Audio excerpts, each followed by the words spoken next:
Welcome to Podcast of All Podcasts. Enjoy best moments of podcast history. Blind Melon. Change.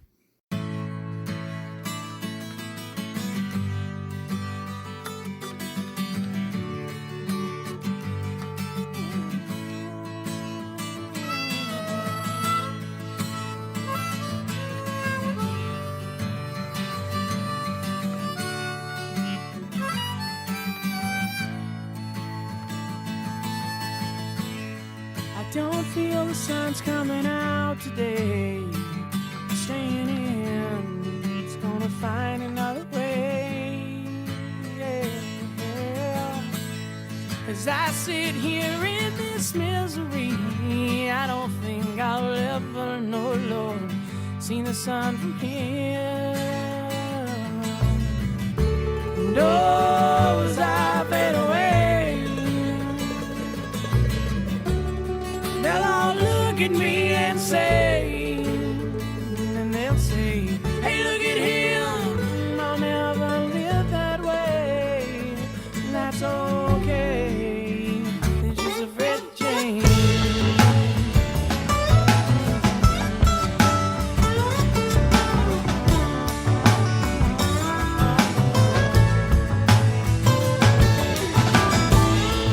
When you feel life ain't worth living, you got to stand up and take a look around. You look up way to the sky, and when your deepest thoughts are broken, you know you keep on dreaming, boy. When you stop, you know you're gonna die. And right now I don't wanna die. And as we all play bombs up tomorrow, Lord knows some ways will work and other ways will play. Yeah. But I know we can't all stay here forever.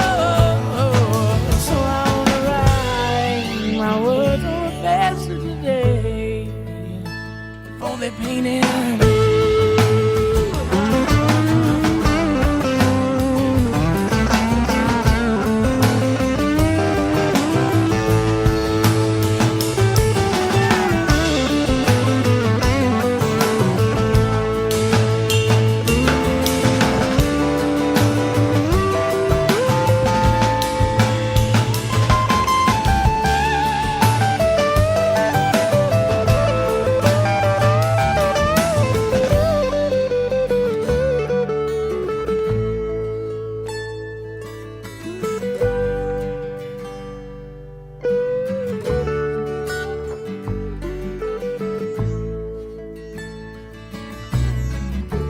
Knows I fade away.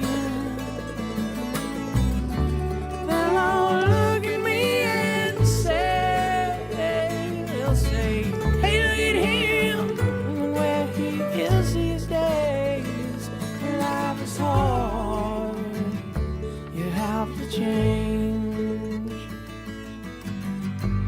Life is hard, you have to change.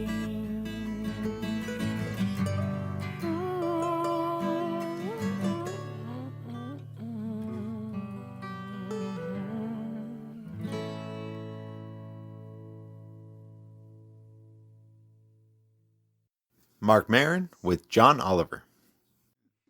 So, all right, you come from England, because there's a lot of things people don't know about you, because not unlike many British people, you sort of push it aside and just plow on with your ideas about things. Yeah, that's right. You're not wrong. I'm not disagreeing with you. You thought, oh, this is going to be easy. We'll just go ahead and talk about bullshit for a while. No, but I don't know that anyone knows. I don't know anything about you, really. Mm-hmm. You just sort of appeared on our soil, with a career, which upsets some people. Not me. By some people? Let's just try and move some people to me. Every time you say some people, we'll both imagine the word me. Okay, so when I try to picture, when you say America, you mean me. Yeah. Okay, all right. Yeah. I get it. I get how this works. No, but I mean, how old are you now? 35. Is that true? Yeah. Okay. It is. With the flossing thing, now everything's vague. Yeah, 35 actual years. And that concept of the calendar is something we probably both agree on. Yeah. 35 human years. Good. And but what part of England were you born in? Not that it's necessarily going to. I'm not going to be able to go like, oh, of course. No, you're not. This is going to be meaningless. I'm sure. But No, I will no. walk you through it. No, but I'm gonna hit something. Okay. All right. Well, I was born in Birmingham. Yeah. In the Midlands. My family are from Liverpool. See, no, the We're in Beatles. the north. The That's right. Beatles. There you go. You hit on something. The Beatles. I think you feel like you hit on more than you actually did there. And then I was raised in Bedford, which is about an hour north of But London. did your parents see the Beatles like early on? No, but they had Beatles albums. Sure. So did I. Yeah, well, there you go. So you and my parents have that in common.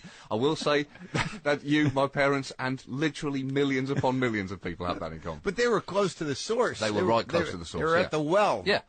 But Yes. but Liverpool is a working class Yes. suburb or Yeah. part. Well, no, you can say city. It's a working class city. It's a city in the Yeah, country it's not a suburb, of it's an England. actual city. Yeah. It's not like a suburb. It's a of- large industrial port town. Okay. When the shipping industry died, the city Died for a with time it. died with it. Yeah. Sure, we have a lot of those around here that you Yeah. travel to and mock. Yeah. Um, God, there's a I don't know how you managed to inflect so much in one word. that's my gift. Yeah. It stifled my career for years, that power. Yeah. You'd be so good at voiceovers if you could monetize contempt. Yeah. Yeah. But what is where you grew up? How was like what was the business, the family business? Well, my mom and dad are teachers, or were teachers. Yeah. So you were that's good. You were taught early on that education is important. Yes. Now I'm projecting that on you. No, that's a lucky guess. And you were like, I assume, a good student. I was a good. Be honest. I was. No, I'm trying to be honest. I think I appeared better than I was. I was good at bullshitting. I was good at papering over cracks of knowledge, and I also went to quite a bad school. So I was in the top stream of. This could be your career resume as well. I mean, What, you're going to- bullshitting, Yeah. appearing better. Of course, yeah. It's that Britishing, the confidence. Yeah. But- But the school I went to was quite rough. So I was. Did your parents teach at that school? No. What did they teach? My dad, he became a head teacher by the time Is there an American equivalent of that? principal. He was a principal. Yeah, Oh my God. yeah. So he was hated. Well, that's why I didn't want to go to his school. He wanted me to go there because it was a much better school. Right. But I wanted to go with my friends to the school my friends were going to, and also I wanted to go, I think understandably, to a school that didn't have my dad in it. Yeah. But we had to play my dad's school at sport, and I remember we played rugby against his dad, against my dad's school, and Yeah. I was in the scrum at the start of the game. Yeah. And it's an oddly intimate thing. It's men grabbing hold of each other in a scrum and pushing. Yeah. I remember one kid from his school saying, "Oh, you're John Oliver, aren't you?" And I said, "Yes." And I hadn't quite got to the S of yes. Yeah. This fist came up and just punched me in the face. Really? Okay. So I think I made a good school choice. That's for your father. Yeah. That's what you got to hit. That's right. Yeah. Yeah. You're going to pay for the crimes of the elder. Exactly. That was he. Do you know if he was a liked principal? I think he was actually very good at it because he was a social worker in Liverpool, and he never went to to university. He didn't have many qualifications, and the school that he went to when he went to principalize it was extremely rough, and he kind of turned it around. He was always interested in going to the worst schools and helping the roughest kids. He was always interested in the kids that needed help the most. Oh my God! He's a social worker at heart rather than. We should pitch this television show. It sounds like one of those great shows where you got all the ruffian kids, and then the principal that seems kind of strict at first comes in, and all the kids are like, eh. Yeah. Yeah, and then he builds their trust and loyalty. Yeah, he didn't look like Michelle Pfeiffer. It wasn't that kind of thing. No? No. Yeah. But I'll get a sense in your head that you're expecting them just to be young street British urchins who burst into song at every moment. When that's not the case. They just sigh and feel sad. Yeah. There was no, can I have some more? No, that's right. They didn't pickpocket their way. No? All right. But a social worker, that's pretty noble. I mean, was this something like in the world that you come from, which is the old world? Mm-hmm. Not the oldest, but yeah, certainly old. Yeah. Certainly older than here. Sure. No, you have walls in England that are older than our country. That's true. Yeah. I'm very. Although impressed. I was just in Rome, and they beat us. And how great is it there, It's man? so great. Did you go to the Vatican? Yep. Isn't it amazing? Wow. You're like, wow, there's a lot they're making a big statement. Yeah, and that statement is, look at this. Yeah. Did we not do well? Yeah. Believe or don't believe, but we kind of won. Yeah. Well, there's that too, but I also found that in Italy, when you go to even smaller towns, that they have huge cathedrals that a lot of work and artisanry went into. Yeah. And I realized when I was there, because I'm not a believer, I wasn't brought up a believer, I'm a Jew, but I didn't even believe in that. But when you stand, in a cathedral that is that awesome, you buckle a little bit. It gives you pause. Yeah, you're like, oh my God, if I were just a frightened a peasant, I would walk in there and just drop to my knees and go, and this that's is now. glorious. That's making you feel that way now. Yeah. 300 years ago, I don't think there's much argument there. You'd walk in and think, I think I'm wrong about this because I've never seen anything like this in my life. Oh yeah, they just blast you with and they got the best architects, the best artists to just build these fucking mind-fucking things.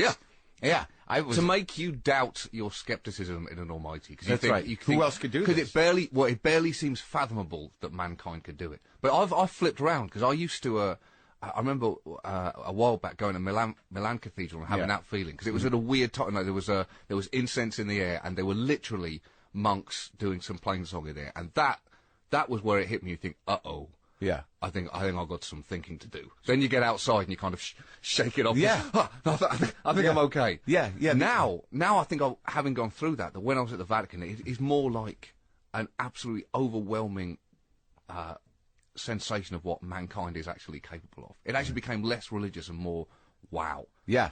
See what you can do in the name of God. You see what you can do. Look at this toilet. See what you can make people do with fear. Yeah.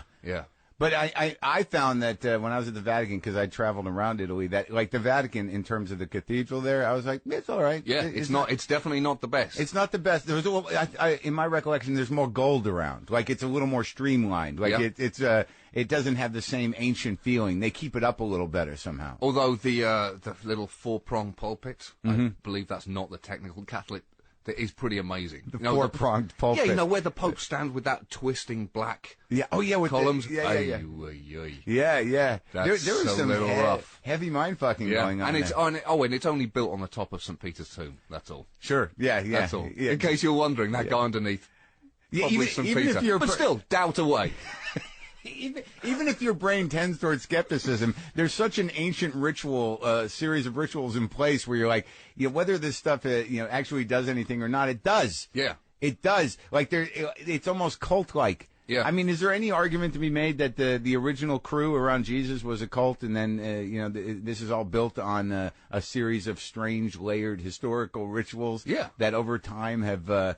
I don't know. What about the basement of the Vatican? Have you heard those stories? Like, what do they got down there? You want to hear a weird story? Carter Costera, he was an artist, and he did a piece of art that it was neon lights that would flash first, Jesus' face and then the devil's face. It'd go on and off like that. The Vatican bought it. That there was a period where I think the Vatican was buying religious-themed art just to get it out of circulation, put it in the basement. That's I tell you, they are very threatened. Even this is in the last 20 years, 25 years, threatened by the power of other ritualized artifacts that attack them. Like I bet you, piss Christ, that's in the basement. But I still think that they were smart enough to know that concept of an otherworldly fear of what is underneath this building is something that is intentional. Because they have grills in all the floor. Barbecuing grills? No, just like as you're going down and you. As you're looking at it, you think, that's obviously they were thinking about ventilation and that makes sense. Right. But then you find yourself peering down and you think, I'm sure there's part of them thinking, well, if you put grills in there, people are going to think, what's down there? Sure. Yeah. That's the dark part. Yeah. You don't need to know what's down there. Yeah. That's where the power's coming from. Yeah, now you want to put anything in this bowl? I think just as an emotional cover bet, I do now, yeah. It's weird though, right? Yeah. It's not a paranoia, but you assume that because of how old it is, and then you go everywhere in Rome. There's pieces of saints. There's little bits of cut off fingers, heads, ears. James Altucher, with Lewis House. Reinvent yourself to kind of get people to that point where, okay, well, I've been in this situation for 5 years, 10 years, 20 years, 30 years. I don't know how to make this change in my life, or I'm scared to, or how do I pay the bills while I'm doing this, or whatever. And so reinvent yourself was sort of a natural outcome of choosing yourself. Yeah. It seems like more and more, no one has the same job for more than a few years. They're always looking for a new job to grow and to be inspired, and they're looking for new companies with a different vision. And then also, as entrepreneurs, we're constantly reinventing ourselves. From my early stages of playing sports to doing LinkedIn, to doing webinars, to doing online marketing, to now the podcast, to doing books, and just constantly evolving every year. I'm constantly looking for ways to reinvent myself personally, because I feel like that's the only way you can do it. If you try to stay to the same thing over and over for a long time, it's going to go out of style, or people aren't going to want it anymore, right? Right. Well, let's look at it in terms of music. Like even the best bands ever, okay, they have their kind of like glory period of 5 to 7 years, and then they spend the rest of their careers just touring on those, playing their old hits. Yeah, on their old hits. I can't think of that many bands. I mean, maybe you could think of where for 50 straight years they had hits. I mean, a great example, there's so many great examples, but like Bob Dylan, you could see every 5 years he reinvents himself. That's why he wins the Nobel Prize in Literature. The Beatles maybe reinvented themselves once, and then that was it. They went out. The Rolling Stones, they're always reinventing themselves, but when they tour, they play the old hits. Yeah, it's interesting. Madonna's a great example. She reinvents every 2 years, it seems like, to kind of like stay in tune with the themes of the music world. But she's been doing it for what, 25 years? Yeah, and Louis C.K. is a good example when he realized he needed to rewrite his act every single year. And Jerry Seinfeld was always fighting that. He would do the same act, but he's also rewriting his acts now. And, but this is not just, we're talking about, sports and comedy and artistic endeavors. This happens in professional endeavors as well. Like, you can't just work for the same company forever, because that company is changing and reinventing, and you might get demoted. You can't outsource your self-esteem and your sense of self-worth to another company or organization, because they're going to let you down. They're going to break your heart. So you have to be able to say, okay, well, they're no longer satisfying my needs. I'm going to jump ship and do this other either job or career. Think about your careers, not just jobs. Again, you've done courses on LinkedIn, which about LinkedIn. You've done webinars about LinkedIn. You've also played arena football. You've done handball. You're doing podcasts. You've written books. These are not just different jobs; they're different careers. They're different ways, skill sets. Yeah, and you have to develop these different skill sets. That's what this, and it's not like it was so incredibly hard that writing a book will be the only thing you do in life. You're going to do many things for the rest of your life. That's what life is here for. So, wow, that's reinvention. Do you think people are screwed if they don't start thinking about how they're going to reinvent themselves? I think so, because I think, Kevin Kelly, who is, he's got a great blog. I've known him for a long time. He has this great quote, and he's a founding editor of Wired magazine. He has this great quote: "Productivity is for robots." So what that means is it's not about like rushing around, being as productive as possible 20 hours a day. And some people say that you have to like work, and then, reap the benefits later. What he's really saying with productivity is for robots is that everything that is not about you learning personally is going to eventually be outsourced or automated. And so you kind of have to have your own ideas about what you want to be and what you want to do, and then, work to create it, and then eventually either outsource it or move on. So, and of course, Tim Ferriss talks about this in the 4-hour work week, where eventually he started to automate his processes. So he moved his work week down from 80 hours to 4 hours. That was the premise of that book. But I think it's more happening on a corporate level, on a Fortune 500 level, where entire layers of middle management and middle employees and even the workers working at the factory, that's all being automated or moved to another country. What's going to happen when self-driving cars are driving everybody around? It's 90% of the auto industry is just going to disappear. And it's not like they're going to be just transferred into the self-driving industry, that's going to be a smaller industry. So They're going to have to reinvent themselves. they're going to have to reinvent themselves. That's just one industry. Same thing's happening in publishing, in the music industry, in accounting, in the legal industry. Yeah, there's new softwares coming out that makes everything simpler for accounting. You don't even, Yeah, and also like let's say you and I were doing a contract. We're going to be partners in some new business. I don't need a lawyer. I'll go to LegalZoom, download a document, and we'll sign it. And so many things are happening now, and companies are catching up. Individuals are catching up, and hopefully the listeners are catching up. Yeah. So how do we cultivate this idea of kind of reinventing, but it's more like innovative ideas for ourselves to create something new? How do we cultivate these innovative ideas? Well, let me ask you a question. When you switched into, I don't know, did you play handball since you were a kid? No. Okay, so how did you decide I'm going to be an Olympic level athlete in handball? Sure. And what was the first thing you did? I saw it on TV. I watched the 2008 Olympics. I was sleeping on my sister's couch still. I just got my cast off from playing football from a surgery.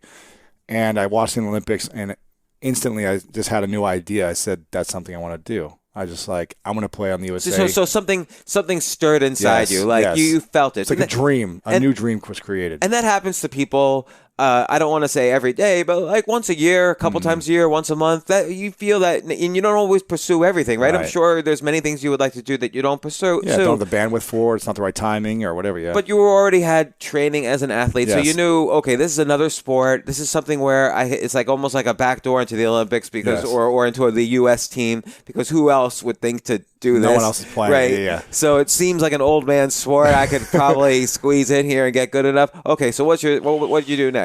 So next I started researching. I went online and started researching like USA handball teams in Ohio. There was nothing in Ohio. Then I said, okay, where are the teams in the country?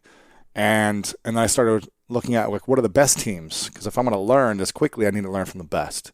So I learned that the New York team had won the national championships over the last few years. So I was like, okay, when I make enough money, I'm going to go to New York City and learn from these players, this team.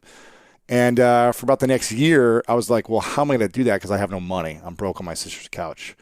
That's when LinkedIn started kind of opening up for me, and I started to make like a few $100 a month teaching LinkedIn. So I said, okay, when I make enough money doing this, then I'm going to leave Ohio and go to New York City to like see what this is like. And by the way, when you were in New York City, it's not like you stopped making money on LinkedIn. No, I was still these doing things that. were interweaving. They're each all other. interweaving. Yes. So about a year and a half later, I started really making a lot of money. Like just kind of started happening. Everything started to unfold and happen after a lot of action taking. And so I moved to New York City for a month. Now, the whole time, for this year and a half, no one would respond to me on the USA national team for like the headquarters. No one would respond to me at the New York team. I would email people. I would call numbers. No one would get back to me. How were you getting better during this time? I was just training as an athlete, but I still hadn't played handball yet. But I still had this idea of like, I need to go and at least explore it so I don't regret not trying to see if I could make this. I was like, at least I got to go and try it so I can kind of eliminate it from my mind as something I want to do or don't want to do in the future. But for me personally, I know that if I think about something and I want to do it, if I don't at least explore it, I'll think about it for the rest of my life and I'll regret not trying, not giving it a go. So I say, okay, no one's getting back to me anywhere. I'm emailing people every month. I'm trying to call people every month. No one's getting back to me. So I say, screw it. I'm going to go to New York for a month. I had a couple speaking gigs in New York for like LinkedIn something and at some social media conferences. And I was like, I'm just going to go stay for the month. And I'm going to show up at their practice because they had the practice address of where they practice on the website for the New York team. So you got ready. By constantly training. Yep. And then you fired. That's it. I just showed up, and I just showed up to practice when I said they were playing because no one picked up or got back to me. No one gave you permission to do that. No one gave me permission. I showed up, and the first day I got there, I was the only American who was in the court. And it was all these former professional players in Europe who now moved to New York and kind of like live and play for fun. So as a white man, you were basically the minority on the American team. I was the minority. I was like, they barely spoke English. I was just like this outsider. And I got there and I go, hey guys, my name's Lewis. I'm here from Ohio and my goal is to make the Olympics and play with the USA national team. And they just all started laughing. And then I just showed up every single week. I ended up moving to New York. I didn't go back to Ohio. I stayed there for the next year and a half, and 9 months later, I made the USA team. But I was there every single week practicing and just like learning and taking action. And So what you did was exemplifies something that, and this isn't original to me. I'll describe where it comes from, but in my book I call this. You reinvent yourself by finding your plus minus equal. So your plus was all these people. You wanted to be around the best in the world. People better than me. Yeah. Right. So you could learn from them. So you have to find your John Legend with Rick Rubin. And other, little productions that the elementary school would do. And then was there a moment in time where you decided to make it a profession, or did it happen organically? Well, it started happening early. So, I would watch Star Search, and I would watch the Grammys, and I would watch Solid Gold and Soul Train, and I would see artists who were seemingly enjoying themselves doing what they love to do and performing in front of large audiences. And I wanted to be one of those artists. I loved singing at church, but I wanted to be one of the artists I saw on television. I would see Stevie Wonder, Michael Jackson, Luther, certain artists caught my attention. Aretha Franklin caught my attention and made me want to be on the stages where they were performing. And so I dreamt of being here very early in my life. I didn't know what that meant, To me, that meant winning Star Search. Funny that I'm on The Voice now, but to me at the time it meant winning a television talent show and getting discovered that way. So after church, your next connection to music was more through television, you would say? Yeah, television, the radio, but when I would see those artists on television, it would kind of put kind of meat and bones on this idea of what it meant to be a professional artist. It gave me a visual representation of what that meant, and not just singing it for free at church or singing it locally at school, but doing it for a living and doing it on big stages. Television was what kind of introduced me to what that meant. Do you remember when you noticed the difference between the music that was particular to the church and non-church music? Oh yeah, my parents made it clear that secular music actually wasn't really welcomed in our home. So we didn't have like almost any secular recordings in our home at the time, even though we'd see some things on television. When we were young, my parents were very strict about those kinds of things. So we didn't have any secular music recordings at home. When I got a little older, things got a little more relaxed, and my parents were going through a divorce, and so they got a little more relaxed too. And so a lot of the kind of strict, really fundamentalist traditions that they were cleaving to for a long time, they kind of relaxed them a bit by the time we were 10, 11, 12 years old. And then you start to realize, oh, my dad loved Motown. He loved the OJs. He loved, my mom loved Luther Vandross. These are artists that they loved, but they didn't really let on that they loved it because it was in our church tradition kind of frowned upon to listen to secular music. Is piano your first instrument? My first and only. I faked playing guitar on La La Land. I learned enough to fake it, and that was it. Other than that, piano is all I have. And when did your relationship with piano begin? Well, it started very young. We had a piano in my house, and like I said, my grandmother was the church organist, and so she would show me things on both the organ and piano, mostly piano. She had a piano and organ at her house too, and there was not many homes that I would go to that didn't have a piano in my life. So my neighbor next door had a piano. My grandmother's on both sides had pianos, and we had a piano. It was a beat up upright piano. Do you remember your first experiments with songwriting? Well, I started taking piano lessons formally at a music store when I was about 4 or 5 years old, and I learned like classical and hymns and things like that. Um, and then I think I probably started writing around 8 or 9 years old. I would write things that I could sing at church. I would, by the time I was 10 or 11, I was uh, into girls more. By that point, I started writing songs that I could sing to girls that I liked. And so between singing to Jesus and singing to girls, those are my prompts for writing. It was always from a place of passion. Exactly.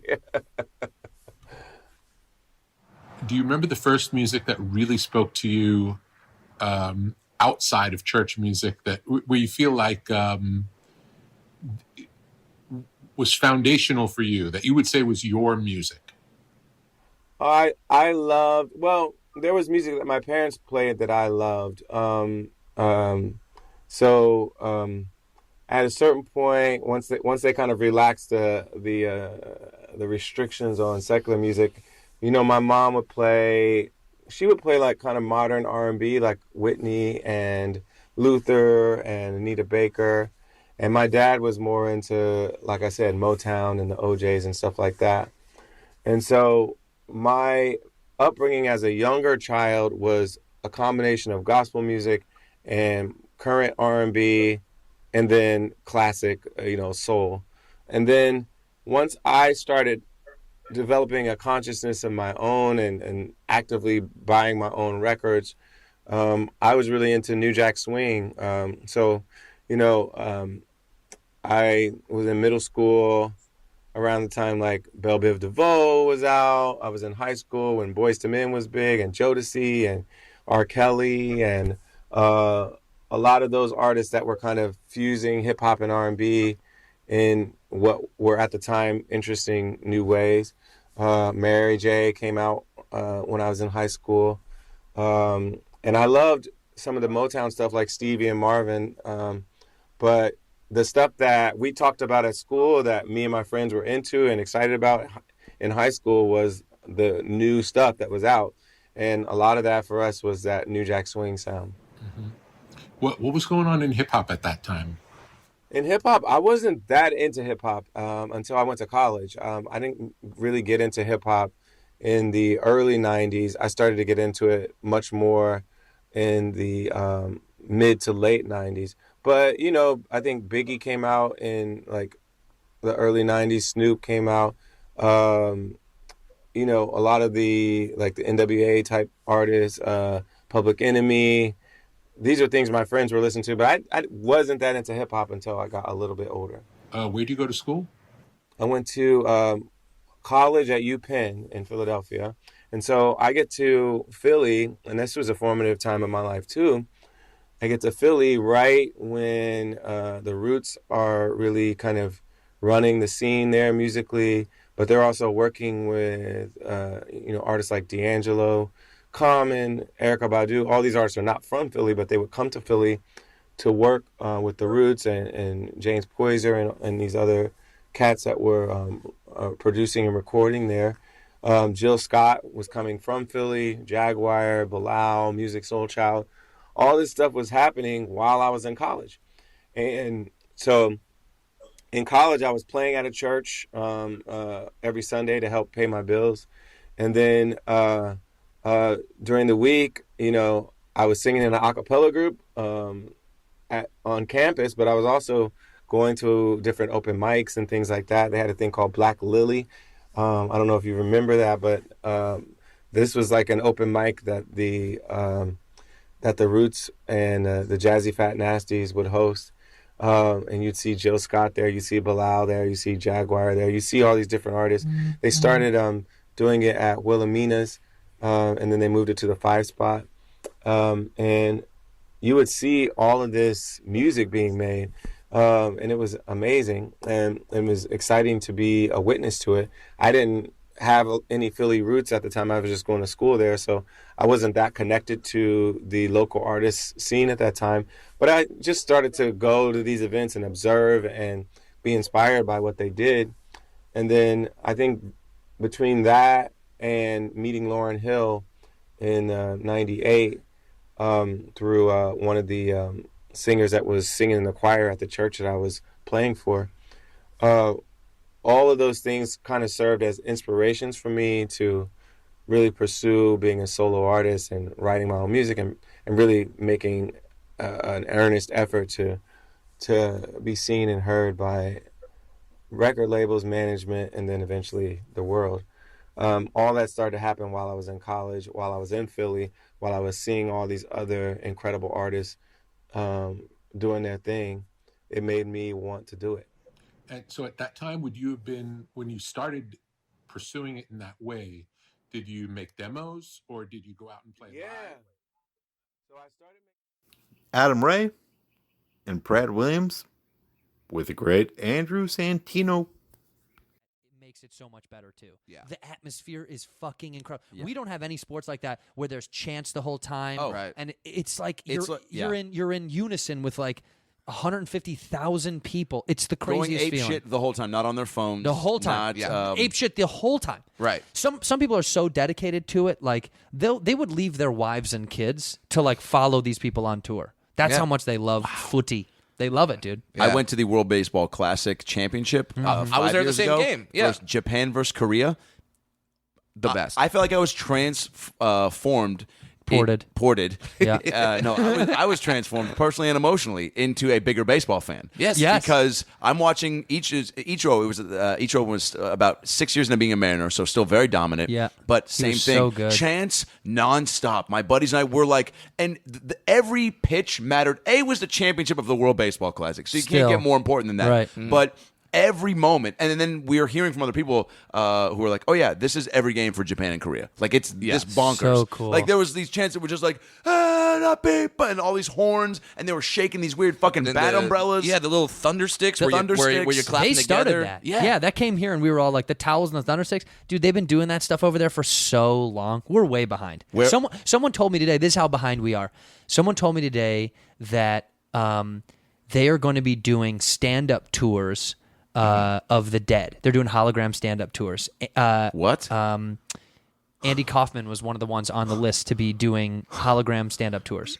And I was like, that's insane. And I can't remember who told me today, but they were like, yeah, like you know how they did Tupac at Coachella or whatever? And everyone flipped the fuck out. Japan and like Korea have been doing this forever. Like, There's we're a pop way star. behind. There's a pop star in Japan who is just a hologram. Wait. Yeah. So they saw the hologram videos that we posted, and were like, "Pff, that's like Lol. So that They laughed in our face. They that's were like that's what? like when an island like off the coast of the South Pacific gets like fucking the movie Heat. Shanghai Noon. Right. Like Awesome. now, and Right. they're Yeah. like, we just got it, and we're like, fucking, we saw that shit 9 years Been ago. there. Yeah. But dude, they've been doing these hologram tours, and apparently they're going to do a bunch of passed away stand-up comedians. Would you go see I'd go see. Richard Pryor Hologram, 1,000%, Dude, I'd pay so much money. You know who I would go? You know who I go Oh see? my god! I go 'Cause I bet see. they're top quality. I bet they're Well, dude, if it's the technology that they're using over there, apparently it's fucking amazing. I would love to see Hedberg again. Oh yeah, again.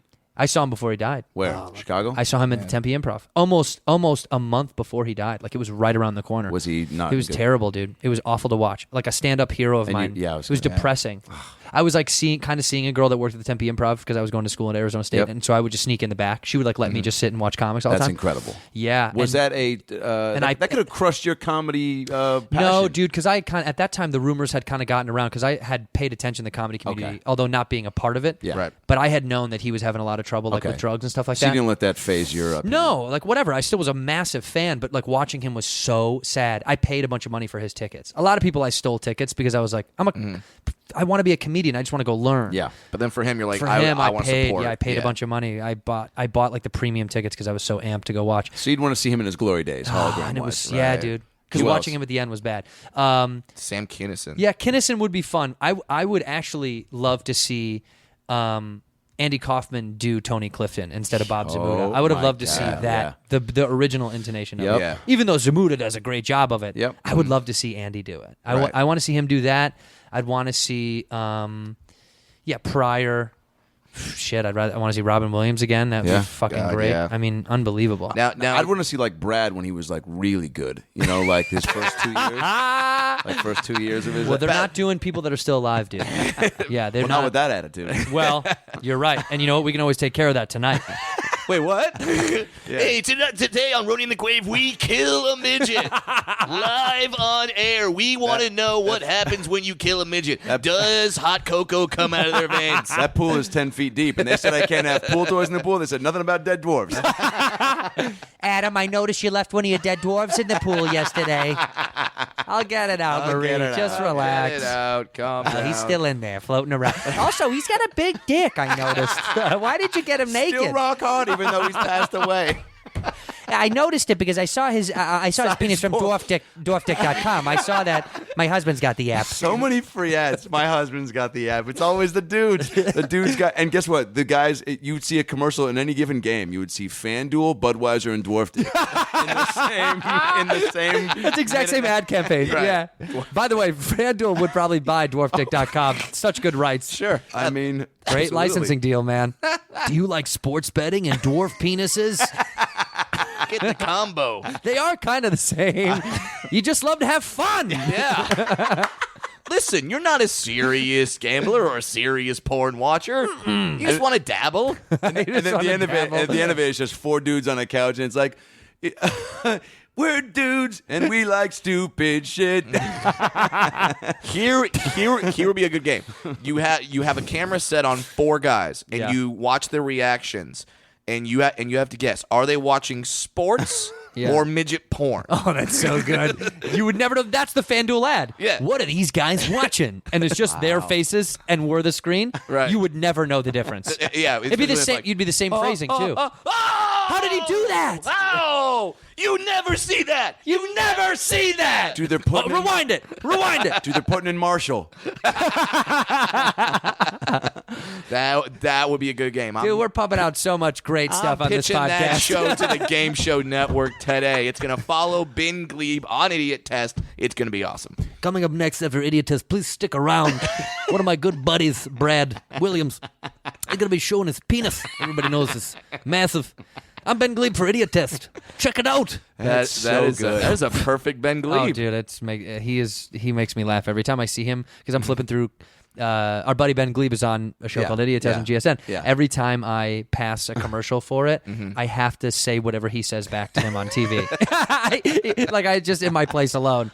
He's like, coming up next week, see how crazy these idiots get on Idiot Test. And I have to say it right after he says it. I was the exact same way when I would watch Tony Danza teach on A&E. Oh. And he would be in the classroom, and then the principal's like, Tony, the thing is, he would be trying to get some kid to read their personal stories that they had written in front of the whole class, and these kids didn't want to do it. And he's like, Marissa, why don't you read your personal story? And I'd be saying, Marissa, why don't you read your personal story? and she's like, Mr. Danza, I don't want to read. He's like, you got to read it. And then she's like, I'm supposed to take my special test in the resource room. He's like, what are you, different than the rest of us? And somebody goes, Mr. Danza, she's supposed to take the test in a separate room. He's like, well, if we treat you like an idiot, you're gonna think you're an idiot. And then it cuts to Tony in a talking head. He goes, I'm having a tough day. And I'm sitting there, and I'm just saying this all back to myself. Why have you not started a Kickstarter to bring that show back? It was the greatest comedy that was not a comedy on television. He's so fantastic. Tony Danza. Do you know what his reason going back to doing that show? Huh. I was a terrible student. Hi, I'm Tony Danza, and I'm going back to an inner city school in Philadelphia to be an English teacher. I was a terrible kid growing up, so now I'm going to go back and see if I can help these kids. Okay, well that makes no sense. No sense whatsoever. Yeah, you were a bad student. So what makes you think you're now qualified? Let's see if I can make more bad students. Dude, he'd be in the middle of the football field, and he'd be like, at the football team's warming up, doing their like stretches and like the long lunge stretch they do. And he's like, and then he started going like, da, da, da. He's like, and then he started doing a little dance. He goes, it's like we're doing the Music Man out here. And then it cuts to one of the kids, and he goes, man, that Mr. D'Angelo came on the practice field, started talking about musicals and shit. I'm so disappointed. I used to really like him, man, but I don't know about Tony Danza. Man, so then you could have someone watching your comedy special on Comedy Central and then imitating you. That could happen very Yeah. soon. Yeah. And they'll sound like this. Stupid joke. That would be it. Has anybody done an impression of you to you? No, I don't think so. I'm such Yeah. a weird. I have such a weird. I don't know. I don't think you. I think it'd be hard. Hey, if one of your fans can do it, send an audio clip to tweet one of us. I would love to hear it. That would be huge. challenge. Do you think that would be? I would be great, flattered. Would Yeah. you? I was gonna say if like to see yourself like on SNL. I guess being parodied on SNL, right? Impersonated on SNL I think, would be. I think is that when the they do it, biggest? that's like that's like the top. Yeah. Yeah. Our buddy Rudnitsky, who's on SNL, just called me today, and we were chatting about McConaughey because he does like a really good McConaughey. I was. I've And I texted was him like, before. I go, please "Are you tell me gonna you do it." Right. He said no. He's like, It was this past week. Yeah, but McConaughey specifically said no impressions of, What me. a piece of shit. Yeah, dude, have some fun. Dude. It's Have some SNL. fun, man. Do you know how Trump big- had 2 Trumps At one flanking time, him. I know. Do you know how big that Jim Carrey video? It was spoofing hilarious. that He didn't commercial like was? it. You know about this? I know. McConaughey said he didn't like it at all. What? Yeah, he didn't approve of it or If didn't you're enjoy gonna it. stand up during the Oscars and say how your hero is yourself in 10 years, Come on, buddy. dude, then you better sit in a room. You better let the SNL writers write a sketch where you are sitting in a room, talking in the mirror, looking at 5 other McConaughey's, Of course. writing Right. that speech. Yeah. Do you know how hard that would have crushed? Yeah. Because you're calling attention to the fact that was a ridiculous speech. It's just insane. And then- parody those damn commercials. You just have to They're let- parodies of themselves. Listen, when you get so famous, You the lose- coolest yeah. people that I see that are that famous have self-awareness and make fun of themselves. No, yeah, that's the coolest people. I think he's so famous. He's bought into.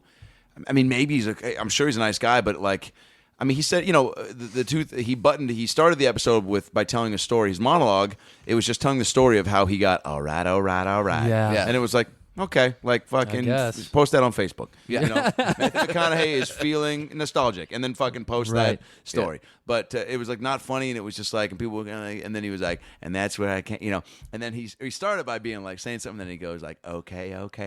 He goes, you guys thought I was going to say something else, didn't you? Well, let me tell you the story of what you thought. Howard Stern with Roger Waters. All right. Well, it's exciting to have Roger Waters here. Certainly one of the great names in rock and roll. Roger on tour with The Wall. Yeah, The Wall returns to New York at Yankee Stadium. There's the man. Look at you. Hey, you.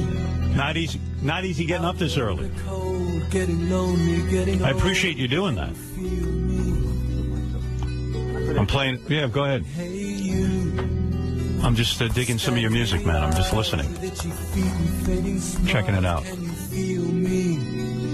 I got to write a song. I'm wasting my time with this crap. You know what I mean? I do know what you mean. How you doing? I'm all right. I'm a bit wired. Because getting up this early? Drinking coffee before 9 o'clock in the morning is unusual for me.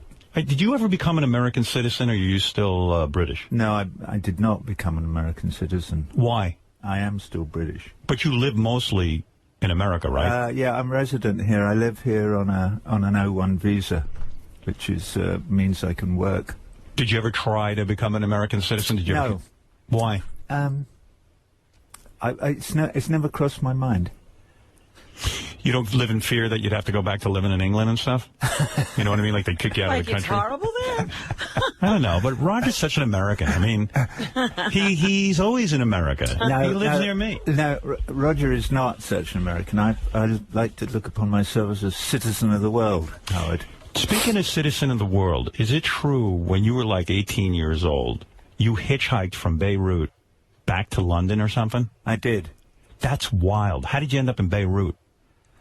It's a long story. Make it very short. I bought a 1948 Morris Commercial Royal Naval Ambulance with 5 friends. You bought the company? No, the ambulance. No, we bought the ambulance. You bought an ambulance? Try and pay attention. I don't understand. Why would you buy an ambulance? That's what I'm getting to. Okay, go ahead. To go to Beirut, obviously. Why Beirut? I mean, I'm so scared of the war with the world. Yes, That's why I respond to the wall. I want to put a wall up around me. I had traveled extensively in Europe and the kind of Near East when I was like 14, 15, 16. So as soon as I got the driving license. How do you get to do that at 14? Do your parents say... Your father died when you were young. Yeah. Which was a trauma because you were like 5 months old, right? Yeah. Wow. And I don't understand this because I've read stuff about you where you said, hey, I carry a lot of guilt for my father's death. Yes. But why? You were 5 months old. Yes. Why do you feel guilty about that? Well, I don't anymore. But why did you? All children take on responsibility for the things that happen around them when they're very young. Right. We know this now from, many years of therapy. Actually, from all the research that's been done, people recognize that very young children are even more narcissistic than you are or I am. Impossible. How could that be? No, but when you're 5 months old, in other words, I think what you're saying is you view the world as if everything was your responsibility. Something bad happens, you go, I must have done that. Did your mother... You must be a genius to realize something bad is going on at 5 months old. When Dad doesn't come home from the war, you're pretty sure something bad has happened. Was your mother encouraging in that way, saying, was she mean to you about his death? Was she angry? And then no. She was a good mom? Oh, unbelievable. Yeah. Your mom's still around? No, she died last year. So she got to see all your success. Age 96. So That's beautiful. Yeah. So she got to see all the Pink Floyd success and all that. She did, yeah. Did everyone think you were a maniac for going into the music business when you were a young man? No, I don't recall anybody thinking I was a maniac. Was you getting into music and guitar and all that stuff? Was that some kind of therapy because you didn't have your father? No, I don't believe it was. When did you start playing music? When did you get into music? I had an aunt who gave me a guitar for my 14th birthday, and I tried to learn to play the guitar then, but it was a rather cheap steel-strung 6-string acoustic guitar. And I don't know if you've ever tried to play one, but it's unbelievably painful. Your fingers hurt. Your fingers bleed. Right. It's just It's not encouraging. So I thought, no, this is way too hard. I'm not going to do this. Isn't the way to learn guitar on a nylon string because of that reason that you... I think it certainly helps. And when I went to college, I went to study architecture in London when I was 18 or 19, and I bought a classical guitar. So were you self-taught guitar? You pick it up from other people, really. Though really? I did start taking lessons from a wonderful man who was called Len Williams, whose great passion in life was looking after woolly monkeys, which he kept in a big country house. So you'd go to his house and there'd be monkeys during your guitar lesson? No. No. Sadly not. He would come to London and give lessons in a crappy little room off the Charing Cross Road. Did he recognize that you were a genius musically? Did anyone feel... He was extremely astute. The second lesson I went to, I played a little exercise, and he said, have you been practicing an hour a day? And I went, no. And he went, I thought not. And he said, well, are you going to? And I went, probably not. You were honest. Yeah, and he went, well, then there's no point in you being here. So I went, okay. So he fired you? Well, he gave me the option of either working or going away. So you went away? I did. And so how do you learn guitar to the point that you know it? You bluff. No, you don't. You're a great guitar player, aren't you? No. You're not one of the greats? No, I mean, I play perfectly decent bass and perfectly decent rhythm guitar and a bit of piano and a bit of trumpet. But when you would compose stuff, like The Wall... Yeah. Is The Wall all yours? Did the other guys have anything to do with it, or was that something that generated out of your head? Well, all the ideas generated. I think 96% of it is officially done. So would you say most of the Floyd stuff is you? Do you ever wish that you'd just done it solo? No, absolutely not. No, we were a cracking team when we were younger. But those years between, well, there was the beginning bit where Syd Barrett was writing everything, and then he became ill. And then David joined the band, and from 68 until Dark Side of the Moon, we were a pretty tightly knit group. But you guys never, hung out on the scene. I mean, you never kind of, we saw the Beatles running around with celebrities, and, you saw the Stones and carrying on in a big way. You guys were kind of secretive, don't you think? Which was kind of cooler in a way. I don't know, yeah, maybe we were. Yeah. I'm not sure that either the Beatles or the Stones had much time to... Well, they were completely different bands. How old were you when you became a millionaire? Like when you started to really make big money? 30. 30?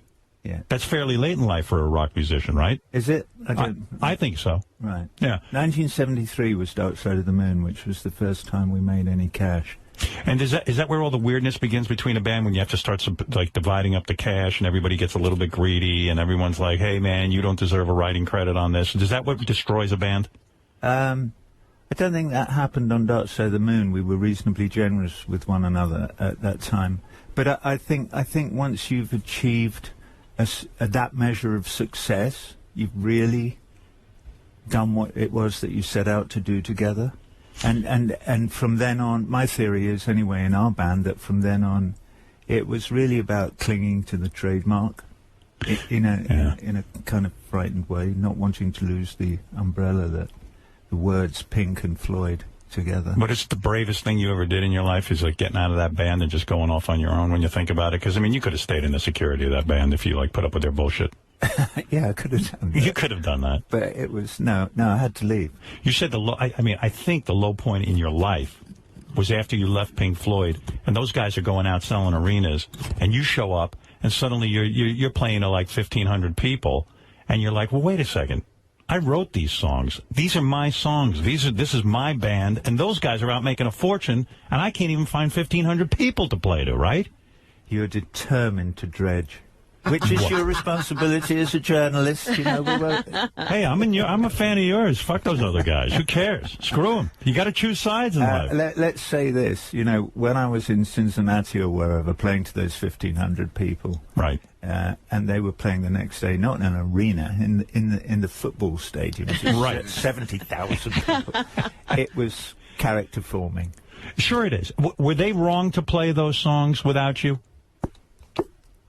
No, I don't think so. Really? I think I was wrong to think they were wrong. Songs are in the public domain. Anybody can play anybody's songs. Yeah, but you must have been pissed at the fans for saying, well, why are you supporting those guys? Those are my songs. I would be pissed. I would be angry. I would. I'm sorry. Well, I confess that this is a long time ago now. We're talking 25 years ago. Right. And obviously I was a callow youth.